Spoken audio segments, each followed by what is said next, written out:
Well, hello, my name is Andy Tidy and welcome back to another edition of Canal Hunter. In this episode, I'm going to run another one of my quite popular Photostream series. And this basically involves sharing with you all of the old archive photographs that I've found of particular areas of lost canals on the Birmingham Canal Navigation Network. The area I want to go back to today is Braidley. That's at the end of what is now the Braidley Arm, but it once used to be the through route from Birmingham to Wolverhampton.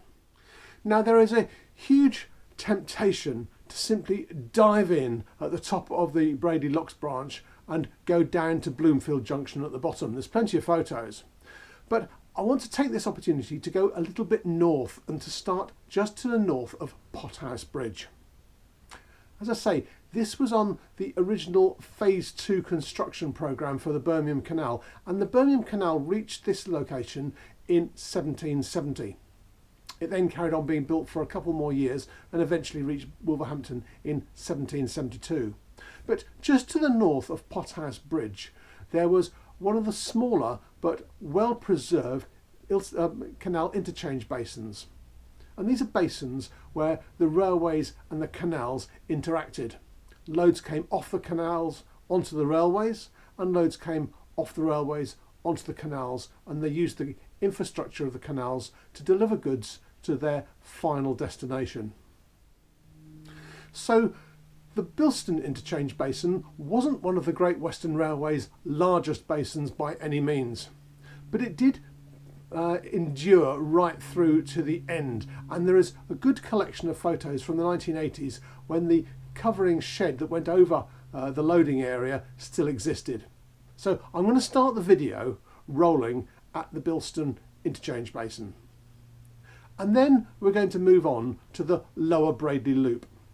And this is a loop that went to the east of the canal as it currently stands from Pumphouse Bridge, and it returned back into the line that we see today at the CRT's warehouse at Tup Street Bridge.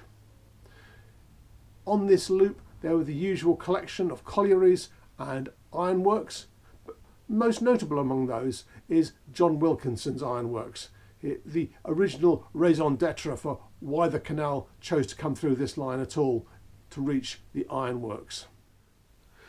Now, whilst I will show you some images of the junctions in and out of this abandoned loop, you may wonder why there is a shortening in the first place. Well, this was a shortening built in 1844 to try and cut off some of these corners. They cut off the corner to Lower Braidley. They also cut off the huge loop that went off to the west around what is now Weddell Wynd. And we're going to follow that route in a bit. Now, when the BCN decided they wanted to shorten the line in 1844, they decided to cut right across a shallow valley. And that meant there was a low embankment built right the way across this area of land. And towards the far side, towards the southern end of it, that's where the Braidley Locks branch went off to the east. So in the main, what we've been travelling on to date has been the 1844 new canals with the old bits fanning off. I'd love to show you a collection of the photos going around Weddell Wynd, but I don't think that they exist. So we'll jump on to the Braidley Locks branch. And the Braidley Locks branch really should be seen in conjunction with the construction of the Tame Valley further down. That was the bypass canal built to avoid the congestion in central Birmingham, and they wanted to continue a line through to the Black Country. Now, they had a number of routes they could have taken, but the route they decided to take was to reuse a previous private canal known as the Foley branch. This was an old 1796 branch that rose up to reach some collieries. They reused the first 3 locks, and the 4th lock they moved around a bit. So as we go down from the Braidley Junction at the top, we're travelling on an 1844 canal. After the first 6 locks, we hit the old Foley branch, and there we are hitting the 1796 canal. And as I say, there are 3 of the lock chambers in the same site that they were built in 1796. And then finally, we will run down to the bottom of the hill where the Braidley Locks branch joins into the Walsall Canal. Walsall Canal, built in 1786, and that was an extension of the 406-foot level, which was designed to take the old Birmingham Canal from the bottom of Riders Green Locks to the coal mines in Broadwaters. And yeah, that's the quick historical overview. In terms of canal chronology, we're basically running back through time from about mid-1840s back into the 1780s. Anyhow, I'll run the photo stream. I'll include some captions in it so you can see when you're moving from which bit of canal to which bit of canal, and you've got an idea of the dates. But I'll leave it at that. I hope you enjoy this photo stream. I'll see you at the other end.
Well, I hope you enjoyed that photo stream. It certainly takes us back in time to when this canal was a functioning entity. And of course, sadly, so many of the photos are actually taken after its demise. But I think it gives you an idea of how the canal used to be. It certainly takes us back in time, all the way back to the late 1700s, when the very first canals were pushed through, both out to Wolverhampton on the higher level and out to Walsall on the lower level. Anyhow, that's enough of this episode. I hope you enjoyed it. If you get a chance to get your boots on, go and have a look. Happy hunting, and I'll see you soon. Cheerio.